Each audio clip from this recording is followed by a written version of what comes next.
vamos, así cortito y al pie. Acordate que estamos en el 2974-775509. Y ya lo saludamos al contador César Herrera. ¿Cómo estás, César? Muy bien, muchas gracias. Bueno, cordiales saludos para ustedes, para todo su equipo y para la audiencia.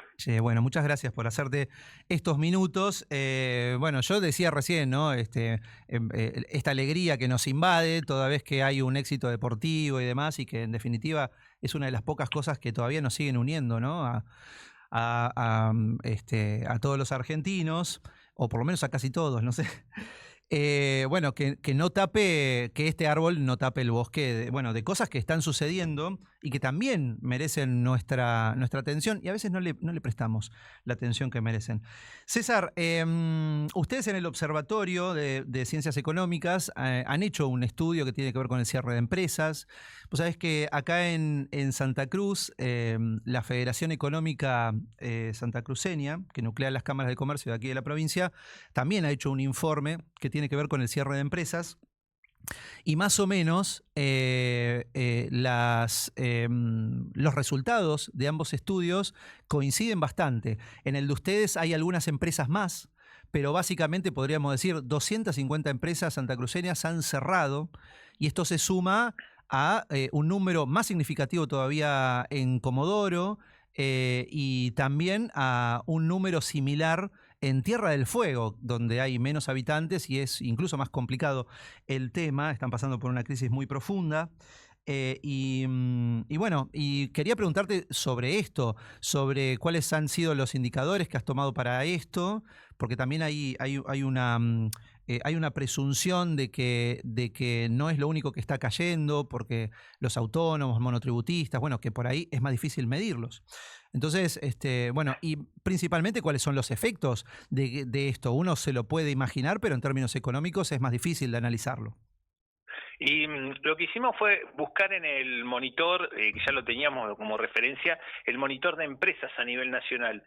Claro. Hay una organización que se dedica a monitorear el conjunto de empresas y utiliza para eso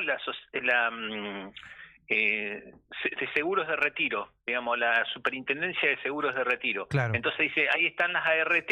Entonces, como uno tiene una obligación de dar de alta o de baja una RT, eso sí que es una información que refleja bastante la realidad.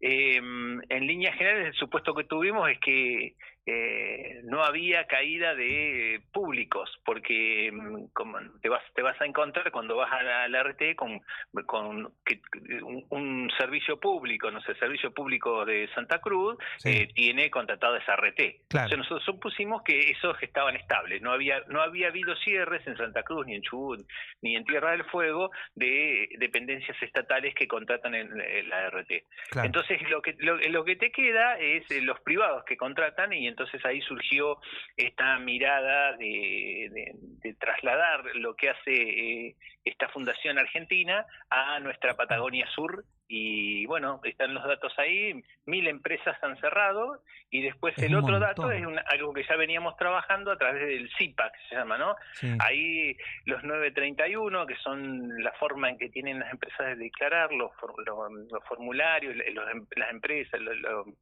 sueldos y y los empleados, ahí nos da menos 24.000 empleados desde diciembre del 23 hasta el presente, Sí. y menos 1.043 empresas. Entonces ahí tenés una información como mucho más robusta. Claro, yo pensaba en esto, ¿no? Porque viste que habitualmente cuando se declama desde algún oficialismo, bueno, nada, siempre se relativizan las informaciones negativas, ¿no? Entonces dice, bueno, es una fase, o es un momento de baja, o de vaca flaca, ya vendrán las próximas. Y bueno, y hay gente que lo compra y hay gente que no lo compra, hay gente que le cree y gente que no. Pero después los indicadores económicos a veces te marcan, bueno, que efectivamente está diciendo la verdad, y a veces te marcan lo contrario. Claro. Cuando ya uno ve que hay una tendencia a la baja, esto ya se complica más. Ya venimos 2 años y pico bajando, ¿no? Bueno, nosotros siempre, tanto en economía como en contabilidad, uno presenta, digamos, fotos. Una foto de un momento a otro momento. Claro. Y después presenta las evoluciones. En economía son de 5 años, por lo menos. Nosotros tenemos en el mismo informe, que está en web de precios, .unp.edu.ar, Sí, el empleo privado registrado empieza a... tiene alguna leve recuperación. Es como que ha dejado de caer. Tanto en Chubut, con una leve recuperación, en Santa Cruz lo mismo, no así como decías vos, la tomás de otro lado, pero acá se verifica que la caída aún no ha terminado en Tierra del Fuego. claro. No sé, Santa Cruz Norte, que tuvo 2 caídas. La primera oleada fue en 2024, que sería el petróleo. Sí. El primer semestre de 2024, la destrucción de puestos petroleros fue muy fuerte, entonces cayó. Levantó un poquito el segundo semestre del 2024 y el 2025 tuvo otra caída. O sea, Santa Cruz tuvo 2 caídas. Claro. Y Chubut tuvo una sola caída, Sí. el 2025. Y Tierra del Fuego tuvo una caída, digamos, en el 2024, un repunte muy grande. Después, ¿te acuerdas que había en ese momento que iban a cerrar las empresas, digamos, armadoras de electrónicos? Después como que se reincorporó el régimen, que eso, una caída más tenue, 25, pero lo más preocupante es que sigue el 26. Claro. Bueno, esto es, no sé, bastante desalentador, porque en realidad, a ver, pero también para situarnos bien, porque bueno, caída, recuperación, esa leve recuperación que los datos te muestran para Chubut y Santa Cruz, ¿es una recuperación por encima de los niveles antes de la primera caída? No, ¿O es un levantar la nariz ahora un poquito? No, muy por debajo. Lo que pasa que por ahí nosotros lo que estamos verificando con muchas variables, ahora vamos a presentar un informe de otras variables, no sé, consumo de cemento, automotores, es cuándo llega el piso, ¿no? Si el piso es en el que estamos ahora, y entonces hay muchas personas que dicen, no, el piso va a ser mucho peor, o sea, esto va a terminar cayendo mucho más. No lo hacemos con una sola variable, en este caso la que estaba refiriendo es el empleo formal privado registrado, sino que lo hacemos con muchas otras. Entonces, entre todas, hay que ver a dónde cae el piso. Esa es una información que para nosotros es muy importante si uno gobernara. O también para los medios de comunicación, o también para las personas que le interesa, digamos, qué está pasando en su comunidad. Entonces, para nosotros decir, en este punto que estamos, ¿vamos a caer más? ¿Se va a mantener este nivel de actividad económica o vamos a crecer? Entonces sería, y cuando uno no solamente proyecta, sino que proyecta eso, pero a su vez también se pone en el futuro y dice, ese es un modelo basado en escenarios. Entonces nosotros hemos trabajado los modelos basados en escenarios, que sería una planificación tradicional. Pero ayer me hicieron una buena pregunta en un reportaje. Me dice, ¿y por qué? ¿Qué es lo que pasa con el patrón de desarrollo? Y nosotros tenemos una doble crisis. Una crisis nacional, que se muestra en la caída de empresas, fundamentalmente en el conurbano bonaerense y en los sectores industriales de los cordones industriales de Santa Fe y Córdoba. Y tenemos una propia, que se cayeron los hidrocarburos, bajó la pesca, se cayó el turismo por el tipo de cambio que tenemos. O sea, tenemos una crisis propia, algunas cuestiones basadas en decisiones estratégicas, la retirada de YPF de la región es una de ellas muy importante, y otras ¿cómo se llama?, que vienen de nivel nacional. Entonces nosotros, que antes teníamos como un bálsamo o como un salvoconducto, era lo que nosotros mirábamos hace más de 20 años. Cuando había crisis a nivel nacional, nosotros caíamos menos. Y cuando había crecimiento a nivel nacional, nosotros crecíamos más. Bueno, eso se terminó. Ahora hay crisis a nivel nacional y crisis a nivel regional. Entonces, ¿qué hacemos nosotros para ver? Como decía la Federación de Santa Cruz, que yo la sigo bastante y tengo contacto con algunos miembros de Pico Truncado. ¿Cómo hacemos? Entonces, ahora los estados no hacen lo que hacían en la década de 90, principios de 2000, decir, bueno, lo juntamos todo y a ver, ¿para dónde vamos? ¿Cuál es el futuro? Eso es una programación, una planificación estratégica participativa.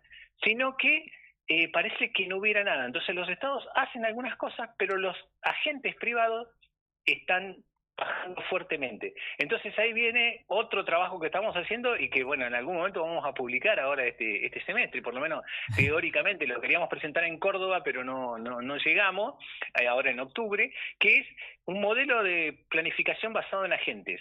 Entonces, ¿qué hacen los agentes? Porque las personas no se quedan sin hacer nada. O sea, Claro. o van al empleo informal, que sería algo que surge de nuestro informe, o van a hacer otra cosa, o se retiran de la región, o ponen, o buscan los empresarios armar algo que sea, digamos, que podamos exportar bienes o servicios. Y entonces, siguiendo todo esto, es el modelo basado en agentes. Una de las etapas que tiene nuestro trabajo, que tiene que ver qué hacen los agentes para salir de esta crisis.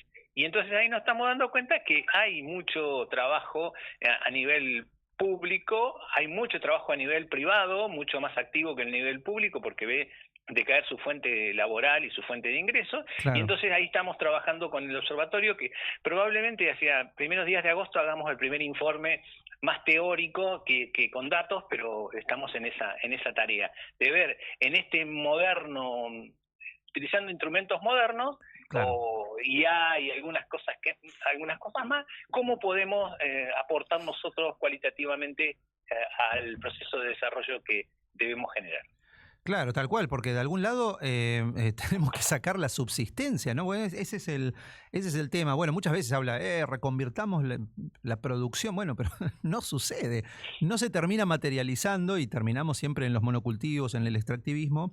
Bueno, qué sé yo. Algunos pensamos que el turismo era la salida, pero la verdad que con esta cuestión económica que tenemos hoy, que es caro a Argentina, venir a Argentina a vacacionar, bueno, se complica eso y también han caído esas recaudaciones, ¿no? Bueno, una cosa... Bueno, ahora se está moviendo el tipo de cambio, entonces eso nos da, eso es coyuntura macroeconómica.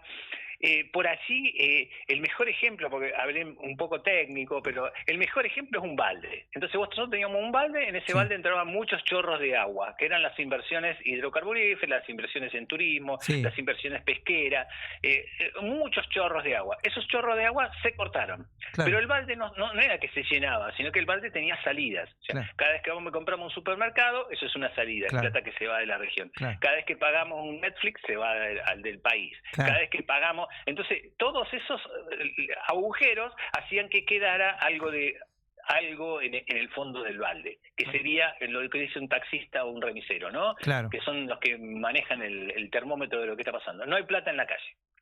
Entonces, si no hay plata en la calle, eso significa menos viajes. Entonces, ese es el fondo del balde. Claro. La pregunta nuestra es, ¿reemplazamos los chorros? Sí, con otro gran chorro, supuestamente en Chubut, minería uranífera. Sí. Y bueno, eso va a cambiar, digamos, la explotación de hidrocarburos por la minería hidrocarburífera. Y no va a ser una solución, porque contamina, porque tiene impacto social, porque tiene Claro. impacto ambiental. Pero, amén de eso, ¿qué podemos hacer para tapar algunos baches y que algunos agujeros del balde, que quede más plata en la calle? Claro. Bueno, esas son las otras cosas que nosotros hemos planteado en este tiempo, algunas con un mayor tipo de éxito, otras estamos buscando financiamiento a nivel internacional para ver si podemos hacer una moneda regional, por lo menos hacer el estudio para una moneda regional, Mira. y eso significaría que más circulación de plata, digamos, en el territorio, nos daría, digamos, que estamos tapando algunos agujeros del balde. Claro. Así que esa es más o menos, hasta ahí te resumo, con el balde y con la otra aproximación, te resumo en qué andamos desde del observatorio tratando de articular con los sectores Claro, productivos. y generar, poner la imaginación también un poquito al servicio de esta gran pregunta, ¿no? De qué hacemos para salir de esto. Hay una frase que me quedó del otro día que charlé con el presidente de la Federación de aquí de Santa Cruz, también en función de esto, porque te dice, bueno, en Gallegos te está cerrando 1/2 comercios diarios, ¿no? Entonces también ahí ya es un problema que exceda a la empresa, ¿no? La empresa, porque dice, estos números que estamos dando de empresas cerradas, qué sé yo, son de la capa con mayor espalda. Es decir, es el empresario que tiene empleados, que tiene una empresa absolutamente legalmente constituida, que bancó hasta que no bancó más, ¿no? Y la tuvo que cerrar. Pero el tipo que tiene una actividad económica muy chiquita, que capaz que tiene un colaborador, viste que ahora no hace falta que lo llames empleado, entonces capaz que tiene un colaborador, bueno, y esos son los primeros que cierran y eso no lo estamos midiendo.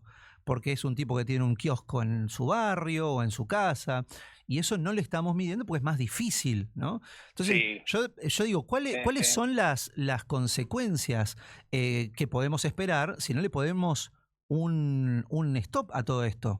Yo no sé cuál es el Y, stop igual, pero Y hay que buscar el stop.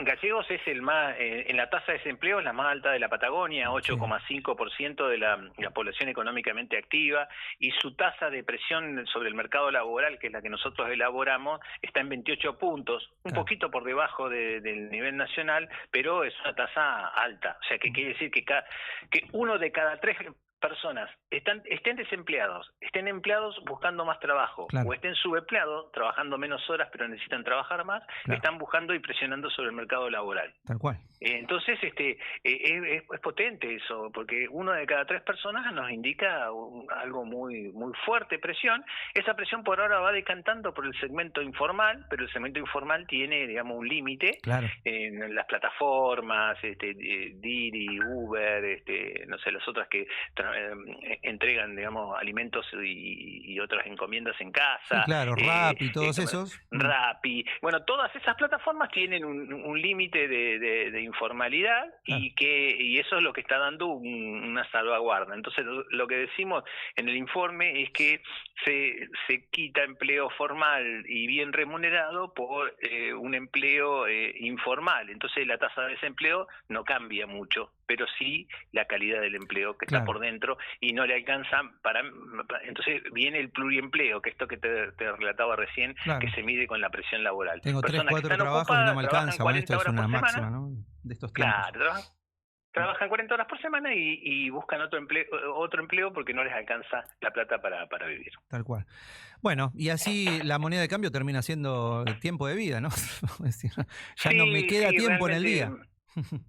realmente es así, y entonces por ahí uno, qué sé yo, a mí me cuesta mucho comprender por qué cuando, no sé, acá o en Caleta, no sé, falta agua y juntamos a duras penas 600 personas y, no sé, en Comodoro se juntaron como 15.000 para festejar un triunfo de Argentina. No está nada mal, o sea, yo Claro, también estoy muy contento, me pareció un partido muy bueno, pero realmente desde lo emotivo, pero también como se llama, me llama la reflexión eso, que no podemos hacer que esa argentinidad que genera el fútbol, que es una argentinidad vacía, agarre y nos pegue en las cosas que está, digamos, de qué vamos a vivir, cómo vamos a hacer ciertas cosas. Entonces esa participación que es fugaz, nosotros necesitamos transformarla en una participación más permanente y que los temas centrales y los temas emotivos ocupen gran parte de la agenda. claro, totalmente. Bueno, ahí nosotros tratamos de despejar un poquito también, por lo menos mostrar un poquito el bosque atrás del árbol. César, te agradecemos muchísimo tu tiempo, la verdad que como siempre sos muy amable y muy generoso con tu conocimiento, así que nosotros felices y contentos de charlar con vos. Te mandamos un abrazo fuerte y bueno, seguimos en contacto, ¿te parece? Bueno, muchísimas gracias, saludos a todo el equipo, Mauricio, Fede, la chica que siempre me contacta, Sí, y muy amables, muy amables, y hasta una próxima oportunidad. dale, muchas gracias, hasta luego. Ahí pasaba el contador César Herrera, titular del Observatorio Económico de la Universidad de Comodoro Rivadavia. Organismo que tiene fines educativos principalmente, pero claro, han empezado desde hace un tiempo largo ya esta parte a elaborar una serie de informes que terminan dándonos un montón de datos a los que antes no teníamos acceso, un montón de datos que nos sirven no solamente a los medios o a uno como también televidente, radioescucha, lo que sea, sino también a los propios estados, porque terminan siendo herramientas fundamentales para comprender un poco mejor de qué va la economía en nuestro lugar. A veces se toca mucho de oído, pero con datos en la mano es distinto. Bueno, qué sé yo, ahí estaba planteando este escenario complejo que tiene la economía en la región, que, bueno, nada, otros sectores también lo están marcando porque la verdad que todos lo estamos sufriendo. Así que todo se va corroborando, hay que ver qué hacemos para revertirlo. Hacemos una pequeña pausa ahora, dale, y a la vuelta nos seguimos metiendo con otros temas. No te vayas, esto es Aquí Ahora.